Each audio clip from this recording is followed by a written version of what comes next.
Mi nombre es Asun López Varela y me gustaría comenzar agradeciendo a New Directions in the Humanities la oportunidad de hablaros sobre humanidades transculturales en un mundo global mediante el ejemplo del curso La Comunidad Asiática en Diálogo Intercultural con Europa. El curso se desarrolla anualmente en España, en la Universidad Complutense de Madrid, financiado por la Fundación Eurasia, antes llamada One Asia Foundation. La Universidad Complutense es una de las primeras universidades creadas en Europa y se encuentra ubicada en Madrid, la capital de España. Cuenta con más de 200 programas de grado, máster y doctorado, 30 bibliotecas y una de las colecciones de archivos más extensas de Europa. El número de estudiantes matriculados en las diversas facultades está en torno a los 90.000. La Complutense ha proporcionado importantes contribuciones a las ciencias, las bellas artes o al liderazgo político, por mencionar solo algunas áreas. 7 exalumnos consiguieron el Premio Nobel y la universidad continúa situándose entre las mejores universidades del mundo según distintos rankings. La Complutense cuenta con varias instituciones en el extranjero que fomentan la interacción intelectual y científica, entre ellas el Real Colegio Complutense de la Universidad de Harvard o el Collège des Études Européennes de la Sorbona.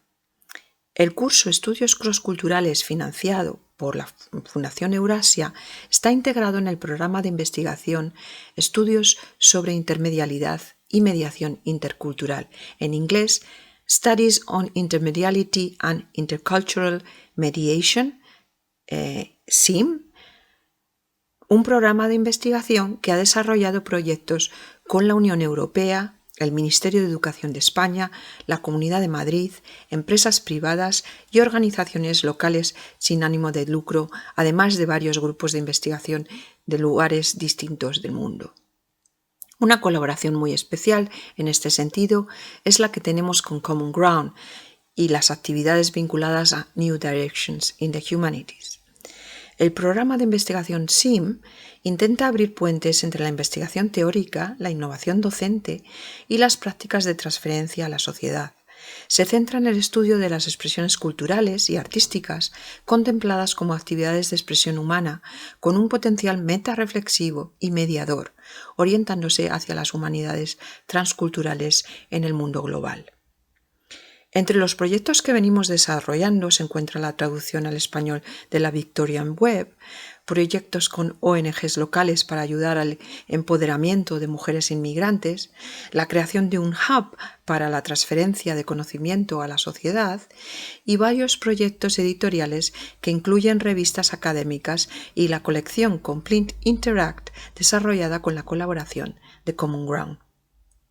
El apoyo de la Fundación Eurasia ha permitido la creación de un seminario especializado para capacitar a los estudiantes de los distintos estudios de grado en aspectos crossculturales entre Europa y Asia.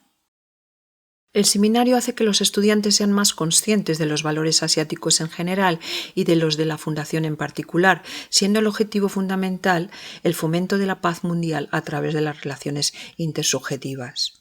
El curso se viene celebrando anualmente desde 2017 y acoge cada año en torno a 20 ponentes de todas las partes del mundo que debaten con los estudiantes en torno a las diferencias y similitudes entre distintas visiones y valores sobre lo que significa ser humano.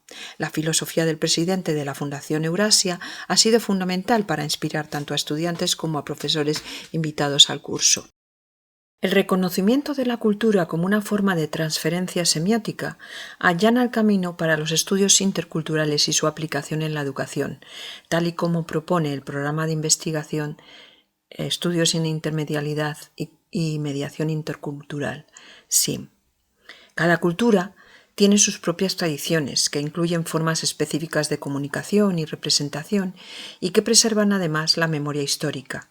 Sirve también para establecer conexiones entre las personas mediante determinados signos y códigos y en entornos multimodales, es decir, que cambian al ritmo de la tecnología.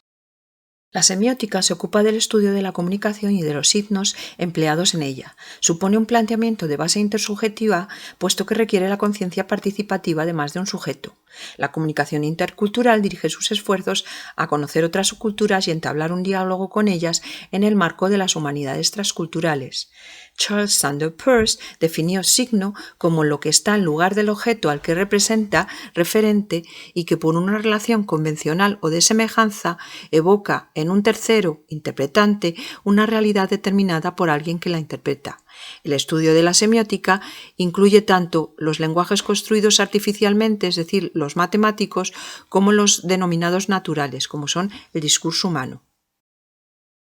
Peirce ofreció la siguiente clasificación de los signos. Los iconos, cuyo significante guarda una relación de parecido con su objeto referente, son los mapas, imágenes, fotografías realistas. Los índices, cuyo significante guardan una relación natural o de causa-efecto con el objeto referente, el humo como signo del fuego, el llanto como signo de emoción, tristeza o alegría, la sonrisa como signo de felicidad o los diferentes tipos de miradas. Y finalmente los símbolos, que son aquellos signos que en la relación entre significante y objeto o referente no son de semejanza ni de causa-efecto, sino arbitrarias, pactadas en el seno de una comunidad y son la fuente principal del lenguaje natural que utilizamos para comunicarnos oralmente o por escrito. Cada cultura tiene sus propias tradiciones semióticas. Estas incluyen formas específicas de comunicación social y representación que preservan la memoria histórica también. Por ejemplo, como resultado de diferencias semióticas, las personas en diferentes culturas perciben, piensan, se comunican y se comportan de manera diferente. Mientras que en Occidente las personas dependen de formas directas de comunicación verbal, muchas culturas asiáticas prefieren formas indirectas que dependen más de los gestos y del lenguaje corporal. Hay que tener en cuenta que solo el 7% de cualquier mensaje se transmite a través de palabras. El 38% se comunica a través de elementos vocales, como la entonación, el ritmo. El 55% a través de elementos no verbales, expresiones faciales, gestos, posturas del cuerpo, la forma de vestir. El lenguaje corporal es, por tanto, muy importante en la comunicación intercultural y sirve para los siguientes propósitos. Expresa emociones, expresa actitudes interpersonales, acompaña el habla en la gestión de señales de interacción entre hablantes y oyentes, transmite información personal sobre la personalidad de los hablantes y se utiliza en rituales como, por ejemplo, los saludos. La atención es captada fundamentalmente a través de formas de comunicación no verbal.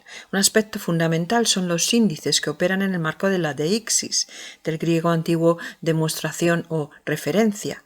La deixis cognitiva localiza y señala objetos, personas, acciones en espacios y tiempos concretos. La deixis discursiva los plasma en la comunicación. En pragmática, estas expresiones dependen para su interpretación del contexto del hablante, sobre todo del contexto físico y de los elementos extralingüísticos. La interdependencia entre pensamiento y discurso deja claro que los lenguajes no son medios para expresar una verdad ya establecida, sino para su descubrimiento a través del consenso entre las diversas formas de ver el mundo plasmadas en la diversidad lingüística. El concepto de cultura incorpora diversos aspectos compartidos por una comunidad, como son las costumbres, la atmósfera, los valores y las formas semióticas a través de las que estos aspectos se representan, como hemos dicho antes, en el arte, la arquitectura, las teorías científicas y muchas otras prácticas humanas. El antropólogo e investigador transcultural estadounidense Edward Hall exploró que las personas se comportan y se reaccionan en diferentes tipos de espacios personales definidos culturalmente. En su segundo libro, The Hidden Dimension, la dimensión oculta, describió las dimensiones temporales y espaciales culturalmente específicas que nos rodean, como son las distancias físicas que las personas mantienen en distintas culturas. Por ejemplo, descubrió que las culturas asiáticas necesitan una mayor distancia física que las occidentales. En 1976, Hall publicó su tercer libro, Beyond Culture, Más allá de la cultura, en el que desarrolló sus ideas sobre la comunicación intercultural y de cómo los estilos de comunicación entre culturas son diferentes. Por ejemplo, en las culturas que denominó de alto contexto, la información se localiza en el entorno físico o está interiorizada en el individuo, de tal manera que muy poco contenido se desarrolla de manera explícita en el mensaje. Estas culturas dependen en gran medida de señales situacionales, no verbales y sutiles en la comunicación. Se trata de una comunicación más indirecta, donde el significado está implícito y es derivado del contexto. Por eso a veces hay que escuchar bien para intentar inferir los intereses, porque los significados implícitos surgen del entorno y del contexto. La comunicación verbal en estas culturas ayuda a promover la armonía y evitar conflictos. Por ejemplo, en muchas culturas asiáticas no se emplea la palabra no para dar una negativa. Son culturas en el que el grado de colectivismo y el establecimiento de jerarquías es más rígido. Por otra parte, las culturas de bajo contexto transmiten la información de manera explícita en el mensaje, por lo que los aspectos no verbales no son tan relevantes. Dependen en gran medida de las palabras para transmitir significado en la comunicación y comunican directamente la información. Los significados son literales e independientes del entorno, y son culturas donde el debate y el conflicto se percibe positivamente y las negativas pueden ser directas. Estas culturas de bajo contexto están relacionadas con el individualismo y las sociedades menos jerarquizadas e igualitarias. Hall señala también que existen diferencias en el uso de la lengua entre las culturas. Por ejemplo, la palabra privado no existe en algunas lenguas, mientras que los esquimales tienen 15 términos distintos para la palabra nieve. Palabras que describen conceptos morales y éticos pueden ser únicas a determinadas comunidades y países, como por ejemplo el término face, cara, que en algunas culturas asiáticas hace alusión a la reputación social de la persona y que resulta muy importante en esas culturas. Así pues, la comunicación intercultural se da entre dos o más personas con referentes culturales distintos que superan esas barreras contextuales o personales para llegar a una mínima comprensión mutua. Y desde la Eurasia Foundation entendemos que el aula es el lugar idóneo para poner en marcha el proceso de capacitación para que los estudiantes adquieran el desarrollo de estas competencias interculturales. Hall también presentó la idea de que cualquier elemento tecnológico, desde la ropa hasta los ordenadores, que ayudan a realizar determinadas funciones, muchas de ellas culturales, funcionan como extensiones que confieren cierta identidad en la construcción de diferentes tipos de relaciones humanas. En la pantalla tienen un ejemplo de cómo esto ocurre, por ejemplo, con el vestir. El término cultura proviene del latín e inicialmente se refería al cultivo de la tierra, lo que indica un sistema de códigos y patrones compartidos que ayudaron a los humanos a establecer sociedades agrícolas en determinados entornos durante el periodo neolítico. Aunque originalmente estos patrones se referían a la organización de la tierra, la palabra cultivado mantiene un significado que se refiere a la forma de pensar y vivir de acuerdo con aspectos normativos compartidos por un determinado grupo. Según algunos antropólogos, la expansión imperialista que se inicia desde Europa en el siglo XVIII propició el contacto con grupos humanos diferentes en los territorios colonizados, lo que obligó a definir la propia cultura para abarcar los antecedentes históricos raciales, las costumbres, la filosofía, las tradiciones y los valores, mediante las cuales estos aspectos son representados en las diferentes manifestaciones humanas, artísticas y científicas. Según el antropólogo John Botley, el concepto de cultura puede contemplarse desde todos los aspectos que aparecen en su pantalla. Por una parte, la cultura consiste en categorías que pueden ser la organización social, la religión o la economía. Desde la perspectiva histórica, la cultura se refiere a la memoria histórica y a las tradiciones que se conservan y pasan de generación en generación. La cultura es también aprendizaje y comportamientos aprendidos que conforman nuestras formas de vida. Desde la perspectiva normativa se refiere a ideales, valores y normas de convivencia. Contemplada desde una visión funcional, la cultura es la manera en la que los humanos resolvemos problemas mediante nuestra adaptación al entorno y la vida en comunidad. Desde el ámbito cognitivo, se pueden entender como un entramado de ideas y hábitos que controlan nuestros impulsos y nos distinguen de los animales. Por otra parte, en cuanto a su estructura, la cultura consiste en entramados de ideas, comportamientos y representaciones que conforman patrones que finalmente comportan determinadas configuraciones semióticas que, si bien son arbitrarias en origen, adquieren significados específicos para determinados grupos sociales. Los estudios culturales comenzaron a aparecer en el Reino Unido a finales del siglo XIX, vinculados a las experiencias coloniales. Algunas de las primeras definiciones de cultura que pueden ver en su pantalla, definidas por ejemplo por el antropólogo Sir Edward Burnett Taylor o el historiador Sir Robert Coles, son definiciones que contemplan la cultura como un todo uniforme. La experiencia colonial les hace comenzar a plantearse a qué lugares pertenecen culturas híbridas o si el impacto de la colonización crea nuevas formas culturales, tanto en el país colonizado como en el colonizador. Durante la primera mitad del siglo XX, las dos guerras mundiales hacen que todos los esfuerzos se canalicen en la dirección de ganar las guerras y estabilizar los países. No es hasta la segunda mitad del siglo cuando comienzan a surgir los estudios culturales propiamente dichos, vinculados a posiciones socialistas y marxistas provenientes de disciplinas muy diversas. Comienza a cuestionarse el isomorfismo cultural y los estudiosos se interesan por desentrañar las estructuras de poder que condicionan las transformaciones culturales. El británico Raymond Williams es uno de los padres fundadores de la disciplina. A finales de los años 50, el epicentro de los estudios culturales se traslada a los Estados Unidos, donde las investigaciones de Edward Hall son fundamentales. Los estudios culturales se conciben como un espacio multiforme de conocimiento social que abarca ideas, actitudes, prácticas, lenguajes y instituciones y estructuras de poder. Los estudiosos no los consideran solo como una crónica de cambio social, sino como manifestaciones de las intervenciones humanas en el cambio. El estudio de estas interacciones con el poder establecido, las relaciones de resistencia, de dominación o de conflicto comienzan a considerarse clave. Sin embargo, todavía no se pueden explicar las diferencias culturales dentro de una misma localidad y surgen voces migrantes de uno y otro lado de las fronteras y muchas de ellas de las excolonias que comienzan a cuestionar la tendencia a localizar la cultura en un determinado lugar.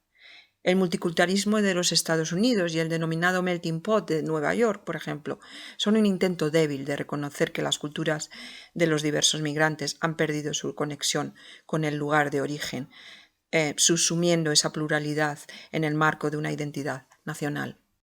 El estudio de las relaciones interculturales se ha vuelto cada vez más relevante para las comunidades profesionales, trabajadores migrantes, empresas internacionales y en el marco de las estructuras organizativas en general, particularmente debido a la expansión global de muchas compañías. Gert Hofstede trabajó para IBM como psicólogo entre 1967 y 1973 y estudió a más de 100.000 empleados de la empresa en las 72 filiales nacionales y también desarrolló una serie de encuestas entre el año 1968 y el 69 y posteriormente entre el 71 y el 73 para explorar las diferencias culturales en las oficinas que IBM tenía distribuidas por el extranjero, en aquel momento en unos 66 países. Como veremos a continuación, el trabajo de Hofstede se enmarca en la tipología cultural. Propuso el estudio de 5 dimensiones establecidas en valores no absolutos, mediante las cuales nos ofrece una aproximación a la comprensión de la variabilidad cultural. La definición de cultura de Maria Axner, por ejemplo, incorpora ya el marco de las estructuras organizativas y menciona aspectos como, por ejemplo, la movilidad, el cambio de estatus económico o aspectos más específicos como el hecho de sufrir algún tipo de discapacidad o necesidades especiales. El trabajo de Hofstede hizo proliferar los estudios sobre cultura nacional al emplear la nacionalidad como unidad de análisis, pero los estudios que provenían de otras culturas corporativas hablan también de que ese puede ser un primer nivel, pero que existe un segundo nivel que acoge multitud de diferencias. Se comienza a concebir los territorios no como espacios abstractos y uniformes, sino como compuestos de lugares fragmentados con especificidades propias surgidas de las interacciones de las personas con esos lugares. Se parte de la premisa de que esos espacios siempre han estado interconectados jerárquicamente y no desconectados. De esta forma, los cambios sociales y culturales dejan de ser un asunto de contactos y articulaciones culturales y pasan a ser una cuestión de repensar la diferencia a través de la interconexión. Como muestran las definiciones en pantalla, la cultura comienza a verse como un hecho heterogéneo que permite almacenar conocimientos de grupos humanos cuya interacción mutua contribuye al éxito del proceso comunicativo. La cultura opera pues a distintos niveles, a nivel nacional, de organización, de cultura corporativa, incorporando diferencias profesionales, a nivel de grupo. Entre los elementos que contribuyen a esa creación de la cultura se encuentra el entorno físico, la historia de los grupos humanos, las relaciones familiares, la religión, la educación, el ambiente y, por supuesto, los medios de comunicación masiva. La identidad cultural del individuo surge de la pertenencia e interacción con uno o varios grupos humanos en los que tiene lugar la consecuente transmisión de conocimiento, ideas, creencias, valores, tradiciones y modos de vida. Los estudios culturales cobran cada vez más importancia en un contexto en el que la comunicación tecnológica invade nuestras vidas. En la sociedad de la información es imposible escapar de la influencia cultural de determinados grupos de poder. Estamos en constante interacción con la creación de cultura a través de nuestros teléfonos móviles, compartiendo noticias y condicionando con ello la subjetividad de otros con nuestras acciones. Así, la identidad cultural es una pieza de un concepto mucho más amplio de identidad personal que incorpora aspectos como los rasgos biológicos y psicológicos de la persona que sustentan a su vez aspectos culturales. La educación recibida, el grupo social, la profesión, etc. Como hemos visto, los expertos han señalado la existencia de hasta 7 capas culturales distintas: la biológica, la individual, de grupo, la corporativa, la regional, la nacional y la global. Estos comportamientos externos son una pequeña pieza de la realidad completa que supone la identidad cultural, pero son los únicos visibles, como veremos. La parte oculta a la propia conciencia está compuesta por las creencias y valores que son más difíciles de cambiar con el paso del tiempo. La comunicación intercultural supone, pues, una primera fase de comunicación intersubjetiva donde coexiste todo un repertorio de características que se movilizan y se convierten en posiciones de habla con poder performativo de acción y cambio. La competencia intercultural pasa por explorar conscientemente nuestros propios pensamientos y acciones con el objetivo de elaborar eficazmente estrategias apropiadas para defender nuestras posturas, pero también para entender las de los demás. La confianza entre personas es un elemento clave y se necesita paciencia y compromiso para construirla. Y como ya hemos mencionado, la comunicación no verbal es fundamental en la construcción de esa confianza, existiendo diferencias culturales importantes entre los distintos grupos humanos, como puede verse en la pantalla. Como hemos mencionado, el concepto de cultura incorpora aspectos visibles de las prácticas humanas, en torno a un 10% del contenido cultural, como son las formas de vida, las tradiciones, las formas de pensar, creencias, ideologías, normas sociales, heredadas, acordadas, etc. Sin embargo, el mayor contenido cultural, hasta un 90%, no forma parte de la mente consciente y se encuentra incrustado en la parte del cerebro que sostiene los afectos, las emociones y los valores fundamentales. Las sociedades globales contemporáneas presentan la necesidad de que las personas se entiendan entre sí, independientemente de las diferencias culturales e ideológicas. Las humanidades transculturales deben orientarse en el sentido de facilitar este diálogo intercultural. Para ello es fundamental conocer a los otros, entender su sistema cultural y reforzar nuestra capacidad de simpatizar y empatizar positivamente con los demás. Toda comprensión del mundo tiene lugar en base a emociones como el amor, la alegría, el odio, la tristeza, el miedo, la vergüenza, que funcionan según determinados sistemas de valores individuales y sociales. Las emociones son la esencia de los valores y un proceso educativo en el que los estudiantes sean cada vez más conscientes de sus propios valores es un requisito previo antes de intentar comprender los valores de los demás. Las diferentes culturas tienen actitudes y creencias diversas que pueden ser difíciles de aceptar. La cooperación intercultural debe orientarse a facilitar este desarrollo con el fin de canalizar actitudes intersubjetivas más positivas y ayudar a la empatía. Con el fin de enseñar comunicación intercultural en los cursos de la Eurasia Foundation, creamos un entorno de simulación donde los estudiantes pueden identificar valores centrales, core values, y valores periféricos, los correspondientes a su propia cultura y entorno y los de otros estudiantes provenientes de otras culturas que pueden ser muy diferentes. Para ello, se comienza con actividades que ayudan a identificar valores asociados al comportamiento externo de las personas. Por ejemplo, atendiendo a la forma de saludarse e interactuar, el trato con los demás. En la pantalla pueden ver algunos de ellos y las diferencias entre Oriente y Occidente según la clasificación inicial planteada por Edward Hall. Trabajando primero por parejas y después en grupos más grandes, se pide a los estudiantes que intenten determinar los elementos culturales localizados en la punta del iceberg de su entorno personal y cultural y que los relacionen con los que se encuentran más escondidos. Se pide también que debatan sobre la validez actual de algunas de las ideas propuestas por Hall. En una segunda actividad, se pide a los estudiantes que debatan sobre los factores que conforman el concepto de cultura nacional y que identifiquen diferencias culturales dentro de los territorios nacionales donde han pasado la mayor parte de su vida. Se les ayuda así a identificar valores de distintas subculturas dentro de la cultura dominante y a que se den cuenta de que existen diferentes subculturas dentro del mismo espacio geográfico. Finalmente, en una última actividad, se les ayuda a tomar conciencia del proceso de interpretación que va asociado a las situaciones culturales y a debatir los errores que surgen al inferir y sacar conclusiones del comportamiento de otras personas. Para ello, se les proporciona un texto corto cargado de información afectiva y se les pregunta sobre el relato contrastando las respuestas de los diferentes participantes y atendiendo a sus diferentes entornos culturales.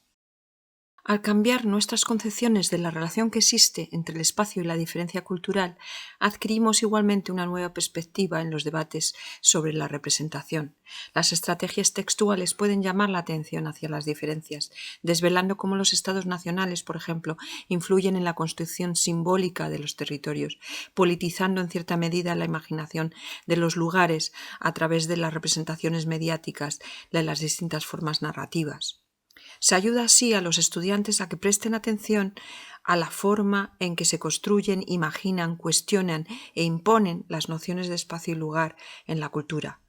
En el intercambio de la información afectiva y emocional se puede contribuir a ayudar a los estudiantes a crear comportamientos cooperativos y proactivos.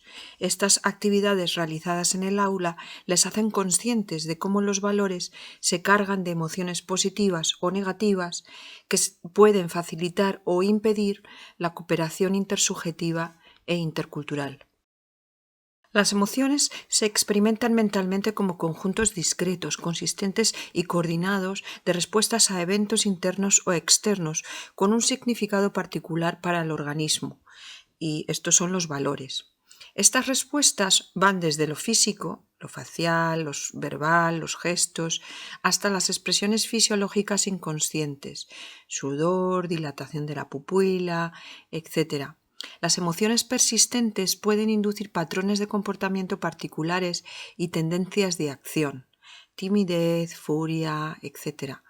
Las representaciones mentales de las emociones, después de que ocurren, se denominan sentimientos. Los estados de ánimo son estados afectivos, menos intensos y difusos. Como hemos mencionado, los valores se experimentan como energía emocional que encuentra expresión en las prioridades que establecemos y las elecciones que hacemos. Parcialmente heredados, se desarrollan principalmente en el marco de una cultura determinada, inconsciente e inconscientemente.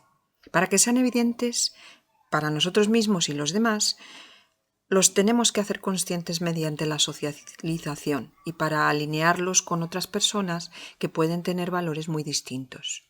En el caso de los grupos multiculturales, esta alineación requiere estrategias y habilidades específicas que deben aprenderse.